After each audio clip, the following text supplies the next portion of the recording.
Boa noite a todos. Eu vou estar dando início aqui à apresentação do dataset K-Evolution, né? Nosso grupo é formado por eu, né, Clebson Mendonça, Luiz Felipe e o Robson Leonardo. Sabemos que utilizar aí técnicas de inteligência artificial para resolver diversos problemas é um processo aqui que vai envolver muitas etapas, na qual pode ser aplicada em um ciclo a fim de chegarmos em um resultado satisfatório. Apesar de que não ser um ciclo, né, a imagem não está representando um ciclo, nós podemos pensar que aqui, a partir da avaliação, nós podemos voltar para o passo de pré-processamento para mudar algum tipo de variável. Então, esse aqui é o pré-processamento, né? É uma das etapas. Ele é geralmente a etapa mais demorada e complicada, né? Uma vez que os dados ali eles não estão preparados. Mas o que isso aqui vai significar de fato para nós, né? Isso vai significar que podemos preparar, organizar, estruturar os dados para treinarmos o modelo corretamente, removendo ali dados de inconsistência ou coluna desnecessária. Então, quando estamos ali visualizando os dados, é possível nós, por exemplo, selecionar uma coluna do dataset ou o próprio dataset, né, como todo. Ao fazermos isso, nós vamos ser expostos aqui a uma série de informações sobre o dataset ou uma coluna selecionada. Então, assim, os dados de entrada podem ser divididos em dois grandes grupos. Na verdade, em dois grupos, né? Um que nós vamos chamar de X, geralmente nós começamos por X aqui, com os atributos, né? Esse grupo vai levar os atributos ou a característica a serem utilizados ali na determinação da classe de saída, que nós também chamamos eles de previsores, né? E nós também temos esse outro grupo que nós geralmente começamos com Y aqui, que eles são os atributos para o qual se deseja fazer a predição do valor, né, de saída categórico ou numérico, que ele também é chamado de atributo-alvo, classe, entre outros. Tem tanta nomenclatura nessa parte aqui. Geralmente, ou em muitos casos, o conjunto de dados pode conter texto ou valores categóricos, né, que são basicamente valores não numéricos. Por exemplo, podemos ter no nosso dataset lá uma característica, a cor, né, tendo vários valores, por exemplo, verde, vermelho, azul. Assim, poucos algoritmos podem lidar bem com valores categóricos, uma vez que a maioria deles esperam, na verdade, valores numéricos para alcançar um determinado resultado. Então, nós aplicamos algumas técnicas, né, entre elas é o Label Encoder, que essa abordagem aqui ela é muito simples, na verdade. Ela vai envolver a conversão aqui, ó, de cada valor de uma coluna em um número. Por exemplo, Calabar ele atribuiu o valor 0, Will ele atribuiu para o valor 2. No entanto, aqui nós temos um pequeno problema, né? O problema de usar um número é que eles introduzem aqui algum tipo de relação de comparação entre eles. Aparentemente aqui nós não temos nenhuma relação entre Calabar e Will, né? Mas ao olhar para o número aqui, nós podemos pensar que o tipo Will tem uma precedência ou um peso, né, sobre o tipo Calabar, né? Então, para isso nós também utilizamos o One-Hot Encoder, né? Que as categorias, aquelas colunas, elas se transformam, as categorias elas se transformam aqui em colunas, onde o número 1 apresenta um valor afirmativo, né, de algum tipo de relação e 0 negativo. Então, por exemplo, nós não teríamos nenhuma relação entre essa e aí, então ele atribuiu o valor 0.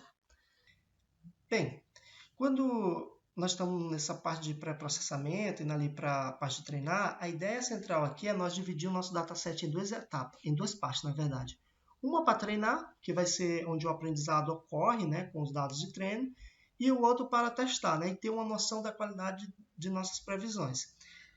Por fim, vale nós ressaltar aqui que durante essa parte do pré-processamento é de suma importância que saibamos explorar os parâmetros, né, disponíveis para cada método e classe.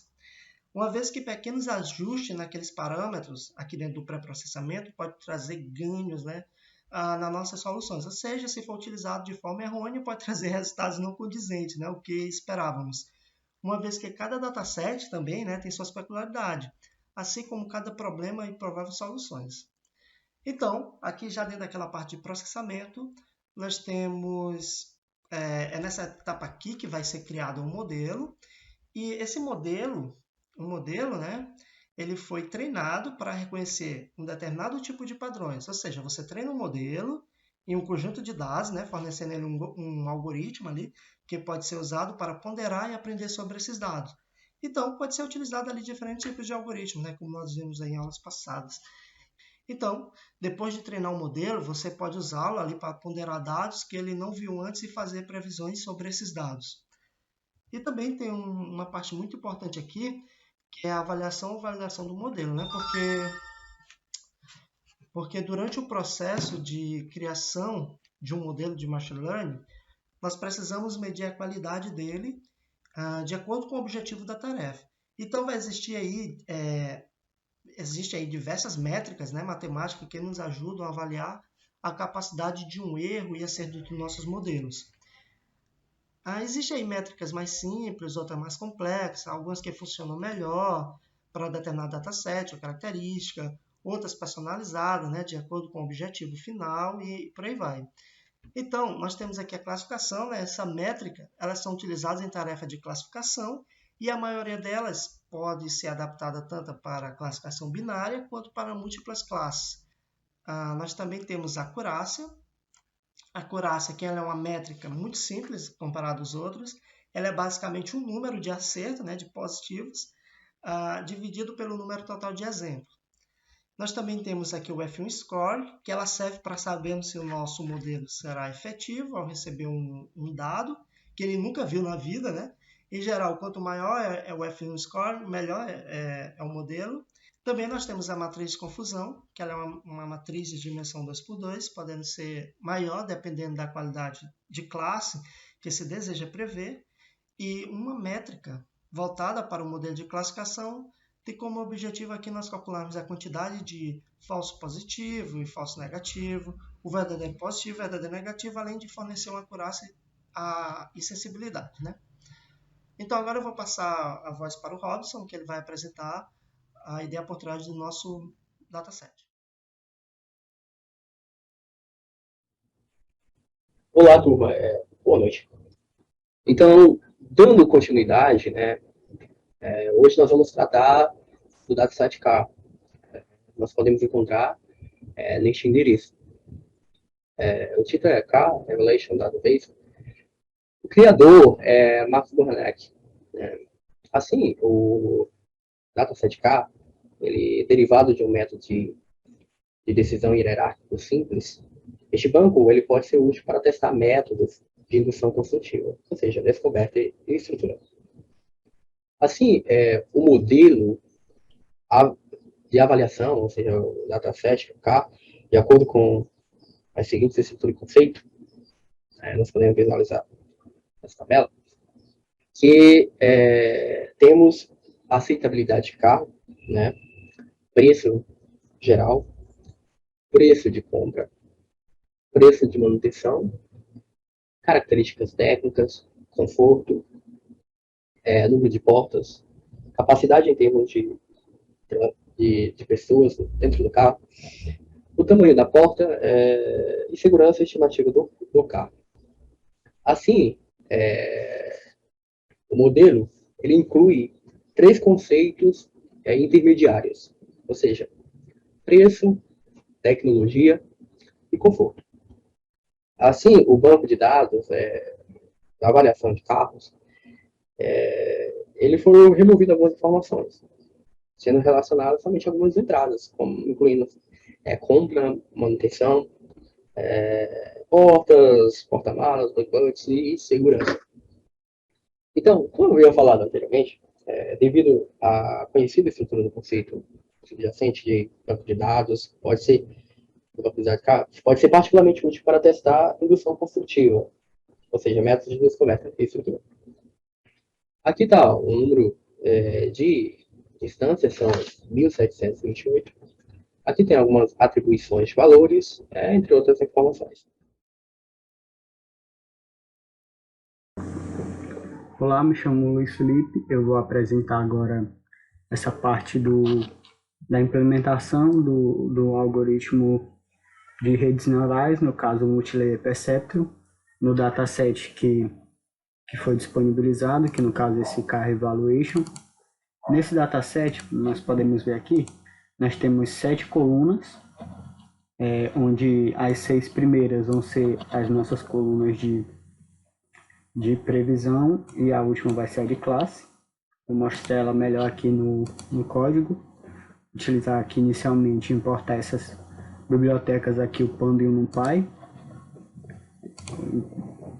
Aqui primeiro eu nomeei as colunas, porque como a gente pode ver aqui no dataset, nós estamos sem a coluna para nomear. Aí eu fiz essa nomeação, eu peguei esse nome das informações do arquivo de informação que veio junto com o dataset e traduzi elas para o português.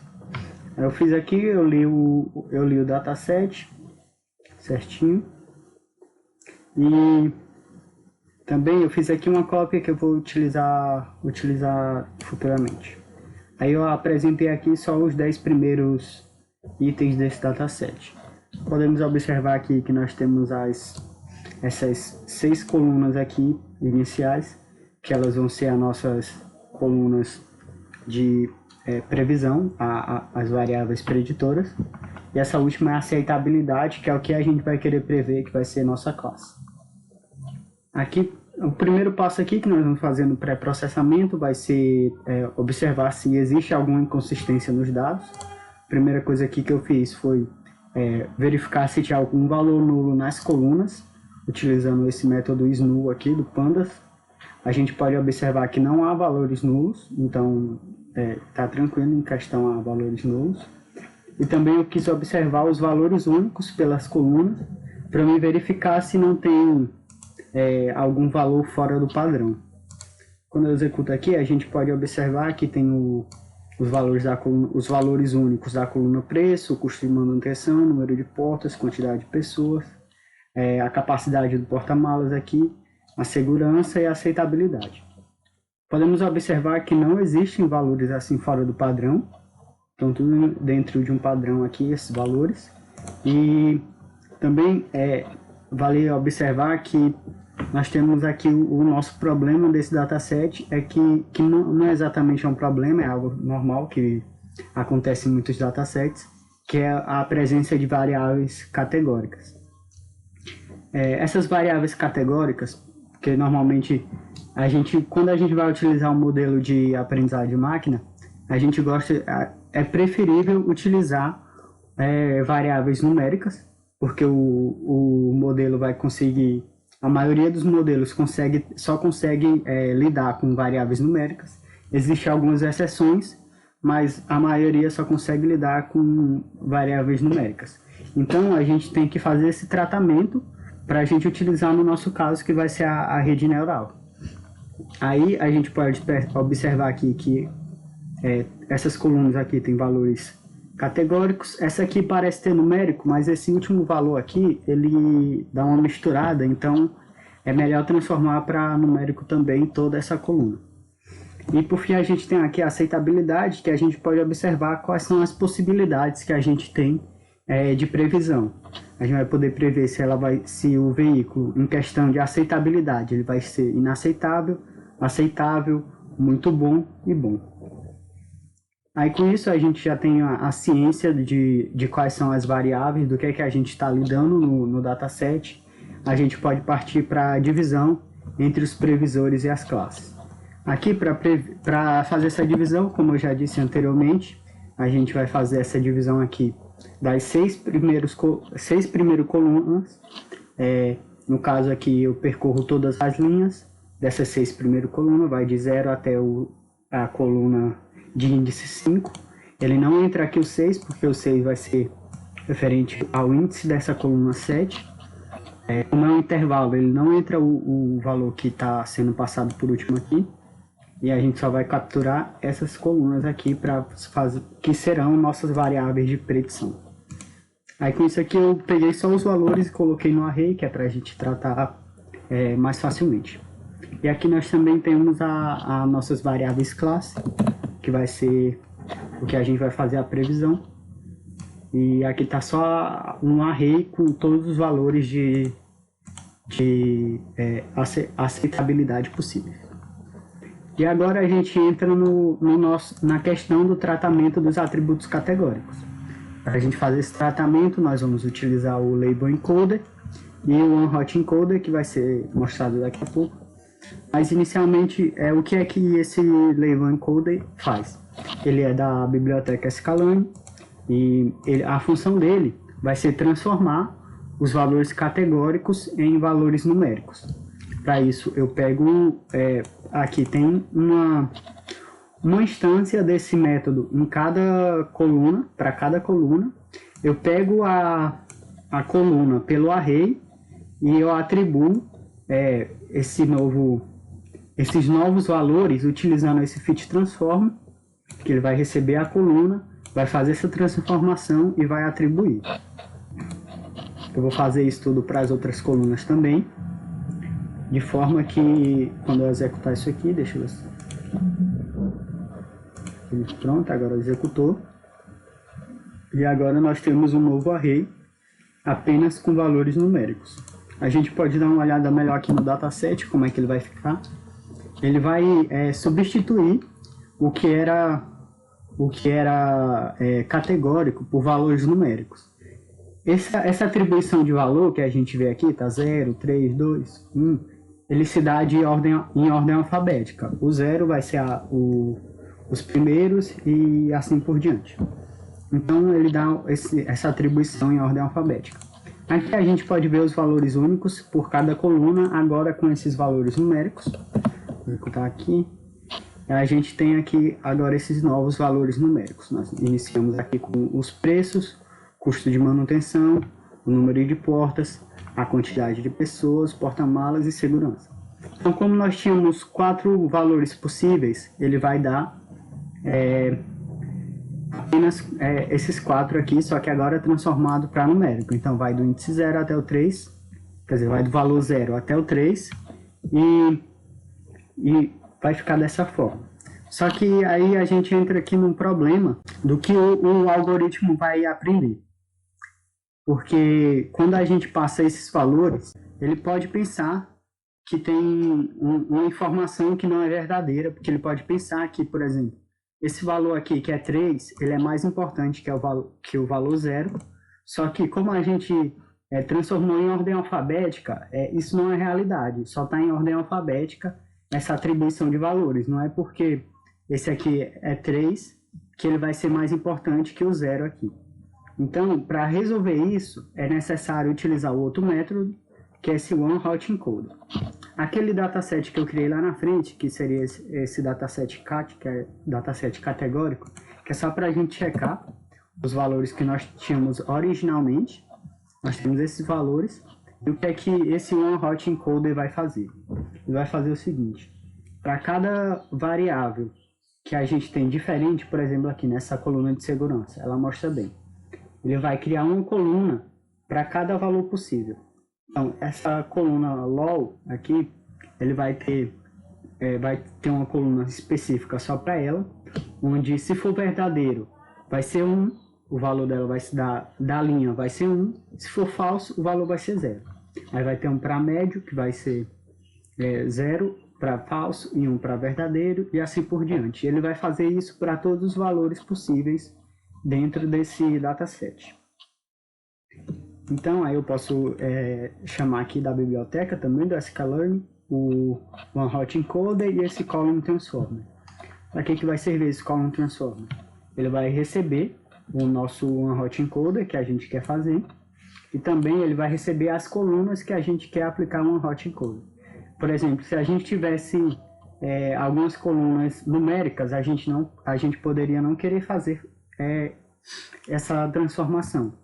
Então, por isso que a gente passa o índice da coluna aqui. Aí com isso eu já coloquei aqui nessa variável, agora eu posso fazer um fit transform, passando os dados que a gente quer e transformar ele nesses novos valores. Eu esqueci de executar aqui antes, agora eu executo aqui. Pronto, agora nós temos essa nova coluna. A gente pode ver o tamanho para ver a quantidade de colunas que a gente tem. A quantidade de linha, que é a quantidade de colunas. A gente observa que antes nós tínhamos aqui 7 colunas. Deixa eu até olhar aqui, data 7, ponto shape.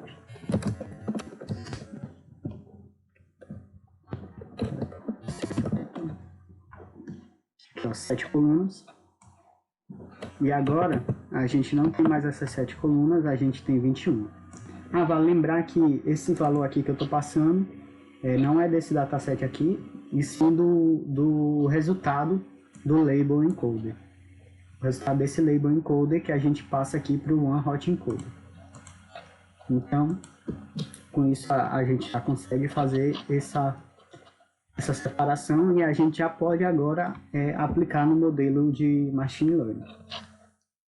Aqui também, antes do processamento, eu fiz essa separação aqui entre dados de treino e de teste, porque primeiro eu vou aplicar no modelo normal, sem o K-fold que foi pedido, mas depois eu vou aplicar com o K-fold.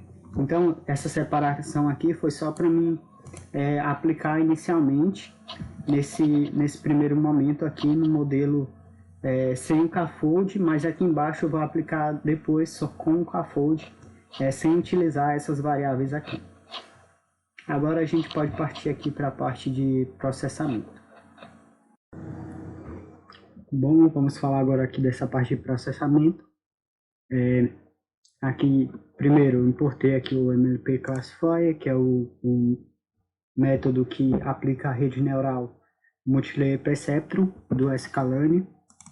Também esse Grid Search CV aqui, do Scalene também, que é para poder fazer a otimização dos hiperparâmetros do nosso modelo.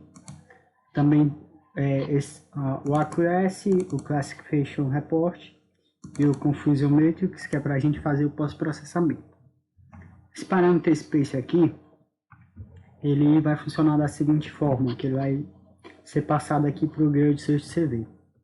Ele vai ser um dicionário onde na chave eu vou passar o nome do hiperparâmetro do modelo e no valor eu passo uma lista com o valor desses hiperparâmetros.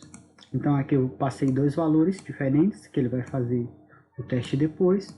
Aqui para ativação também as funções, esse solver funções e assim por diante.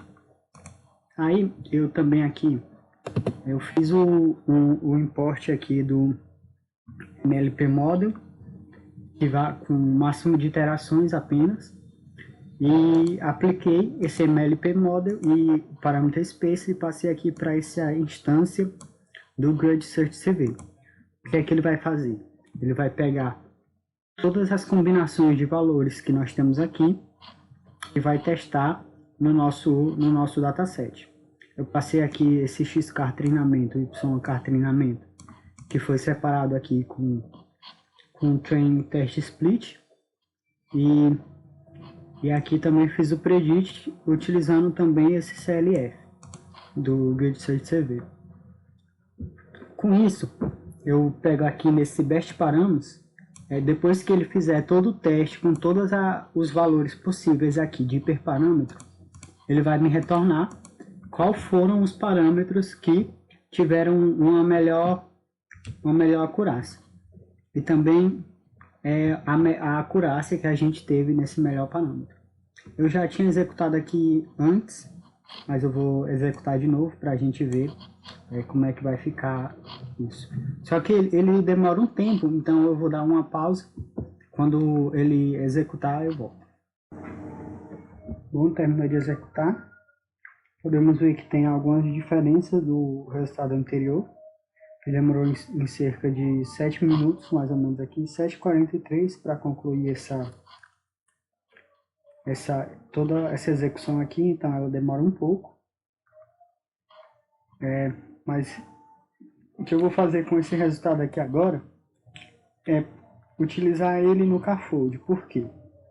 Aqui no K-fold, nós vamos fazer o import aqui do K-fold, etc. O que importamos antes já também. E aqui no K-fold eu determinei o número de splits de 10 e vou fazer esse split do nossa variável xcar aqui, que é essa que a gente utilizou aqui no One Hot Encoder. Aqui.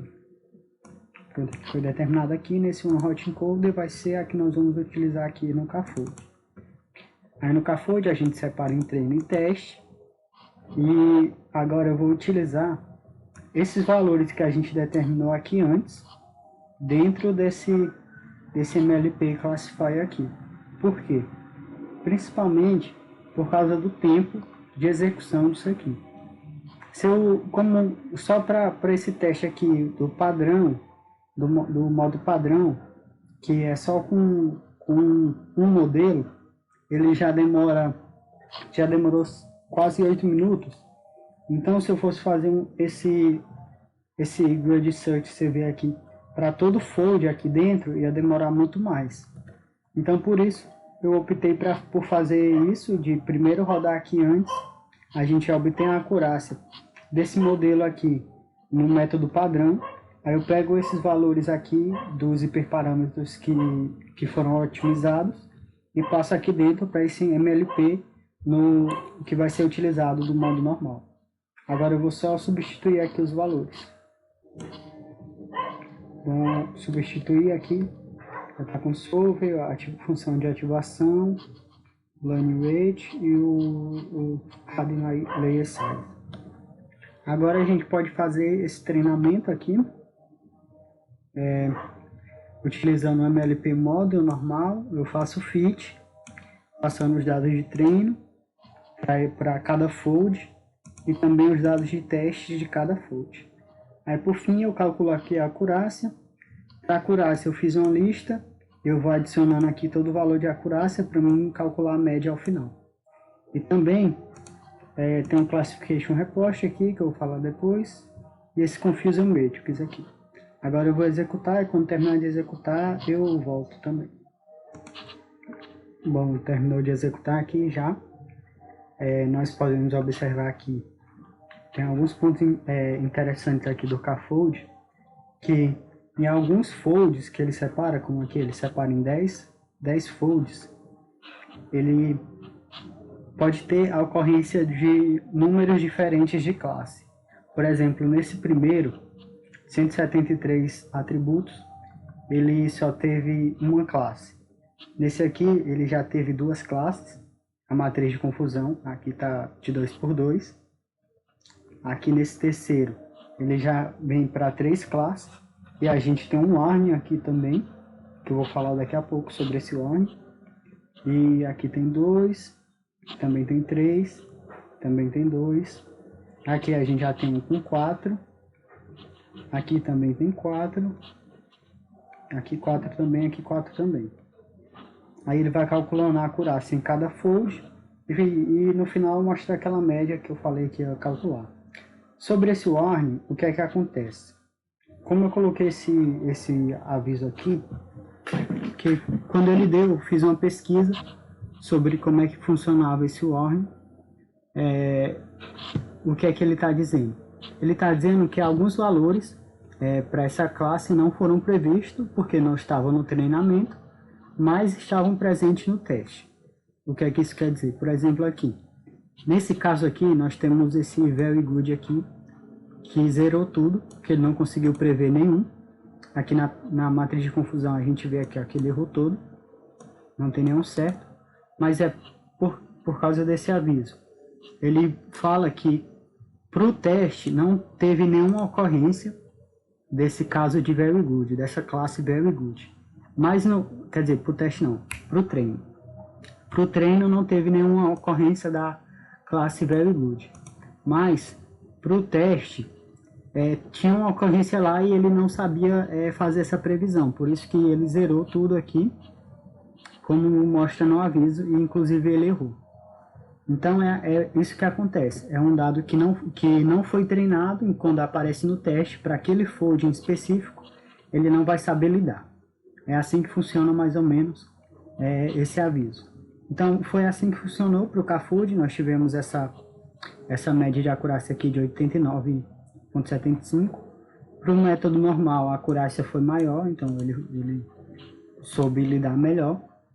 E é assim que funciona a nossa aplicação. Obrigado pela atenção e até a próxima.